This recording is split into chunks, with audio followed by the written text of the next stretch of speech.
Assalamu alaikum. I'll do another brief lesson and then I'm going to explain to you something important. Or shall I explain to you first? I have a friend coming for dinner and I just don't want her to be knocking and I can't get up and answer the door. So I'm doing something brief. However, the prelude to this is an amazing chapter about ghulu. And this chapter is close to my heart because Sheikh Ismail, my great teacher from Ghana, it was the first lesson he ever taught me when he came to my house. And he wanted to teach me a lesson, of course in English because I didn't know Arabic, about the reasons that people first became disbelievers. Because the original people had Tawheed. But then as time went on, and mainly the reason was death of the good men who were respected and were speaking correct Islam, when they died, people loved them so much that they built over their graves, you can say like a shrine, where they would visit and seek barakah, blessings from these great holy men, who were great and holy. However, what ensued after that, we're going to discuss. And this is a very long chapter in the book of Tawheed, volume 1. And every time I read it, I think about Sheikh Ismail and ask Allah to protect him and his family. So his family tried to come and get their inheritance, but they couldn't give it to them for some reason. And, you know, this is one of those 7 deadly sins. Akal al-mal al-yatim. I think someone said 3 or 4 of the sons tried and they couldn't get it in Egypt. So I'm just, you know, I'm warning. That's all I'm supposed to be doing. I'm supposed to read and talk about the things nobody wants to talk about because the book of Tawheed is pretty much forbidden in the Middle East. Egypt, it was, but now it's getting better. So let's read the most controversial one. Start with that, and then I have to stop because I fear she's going to be coming very soon. And the reason I chose this is the last reference in the chapter entitled Bab Ma Ja'a and Sabab Kufr Bani Adam wa Tarakahum Dinahum Huwa al-Ghalu fi Salihin. And this chapter is about why people left Tawheed and started to do way overboard bad behaviors in regarding to the good men who had passed on. And I feel very close to this subject because that's the basis of Catholicism. I mean, after the Pope and his total disobedience in almost everything, of course, you know, the priesthood and all of that wrong behavior. The worst thing you could say that it's like a mafia. It's like a religious mafia that makes money off of doing wrong things. So we could make a list, you know, till tomorrow of what those things are with all religions. But let's just talk about the one that's most prevalent still now that bothers me so much. And I'm going to say it because I know Allah gives me big rewards. And especially when you listen to Sheikh Shawayr from Saudi Arabia, he said the best thing you can do after your ibadah, your worship, is spread knowledge. So how about I spread this?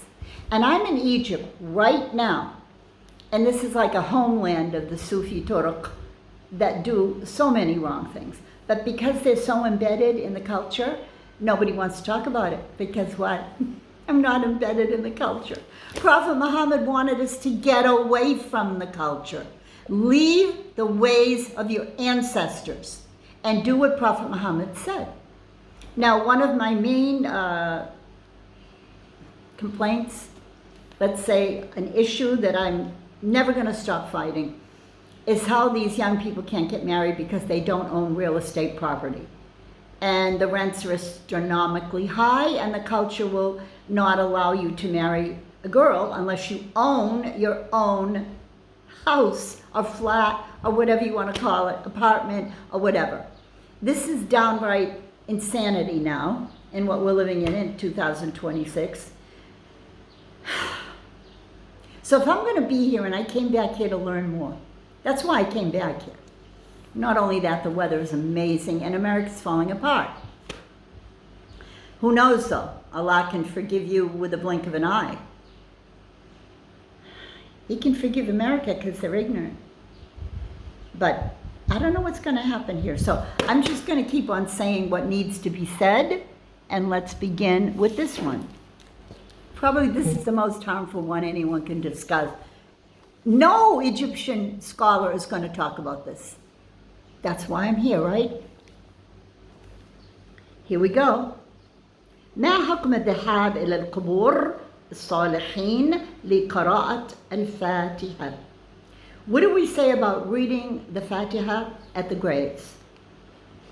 Al-Jawab, the answer is هذا من البدعة. It's an innovation. وسواء قلنا يوصل الثواب أو لا يوصل. Whether or not there is some benefit that Allah may give or not, and it's going to reach this dead person's grave,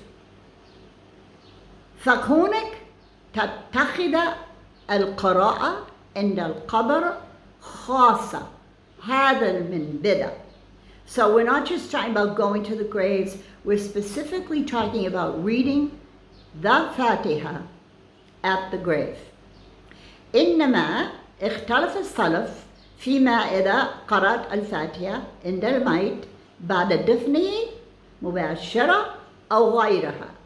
So we will say, although there is a difference of opinion among the Salaf, whether this prayer, the Fatiha, would be read before the body was placed in the grave, immediately, or after it, reading the Quran. والصحيح أيضا أنه ليس بالسنة. So the fact is, the true fact is, this is not of the Sunnah. والسنة أن تستغفر له وتسأله التثبيت. So the Sunnah is, you ask Allah to forgive him, and you ask Allah to keep him firm, the tathbit, when he is questioned immediately upon the death by the angels, and you know those questions. Who is your Lord and what is your religion? Now, why does this bother me so much? It smacks of Catholicism. Priestly class. Do you know that people have to pay for this? Do you know that there are so-called Quranic recitation experts that lurk around mourners? They stay at the graves. Now, they're waiting for a chance to get paid to read the Fatiha or the Quran or both. And the family now is mourning. The last thing they want to do is to swat off these, I call them lechers. Yes, and I will call them lechers. Don't tell me they don't know this is controversial and Prophet Muhammad forbid it, because I know that. But you see, if you start to buck the system, it's almost like if I were to go into some areas of Boston, let's say, and raise a banner saying, don't gamble on horses and dogs. Where would that be? Where my ancestors gambled. The area in the northern part of Boston. Revere Beach, East Boston. Well, you may find yourself with cement shoes. It's a euphemism that the mafia that controls all of this will throw your body in the ocean and it won't float up because you have cement shoes. I like to use these little, you can say, Americana euphemisms, because it teaches some people who might care about learning English on a very high level because some people need to, and it's good for them. You could throw out a few phrases and it might cause some, we say the ajanib, of the foreigners to laugh and enjoy speaking to you because now you're getting closer with your knowledge of traditions. It's just the human condition. It's how we are. So, if we know that most people care about the dunya, they love money, and their major goal in life is to make as much as possible, without restrictions, you see. Muslims are allowed to make money, but they're ordered to stay away from what is haram. So how are you going to know what's haram? Oh, do you suggest we actually follow the hadith of the Prophet Muhammad? Allah says, Utiyu Allah wa Rasulah. How many times, I should get one of those books, there's many printed books about how many times Allah orders that you obey Him and His messenger. Well, now there's a big push. You know, Hitler used to say the word putsch, P-U-T-C-H, when he would attack. That's what they're doing now. They're attacking the Sunnah. They're attacking the Hadith. And all over YouTube, oh, don't pay attention to those Hadith. They're not legitimate. I had someone on my channel tell me a couple of days ago that if I believe that Hadith is like the Quran in Revelation, that we should follow it, I'm a kafir. Usually I don't bother with these people, you know, because they don't know anything. So I should just blow it off, right? In Egypt, this is what they do. They have a saying, fadfada. Throw it behind you. Ignore it. Good, I will. But I have to tell you, at least you get the chance to know what's up, right? Inshallah. Assalamu alaikum wa rahmatullahi wa barakatuh.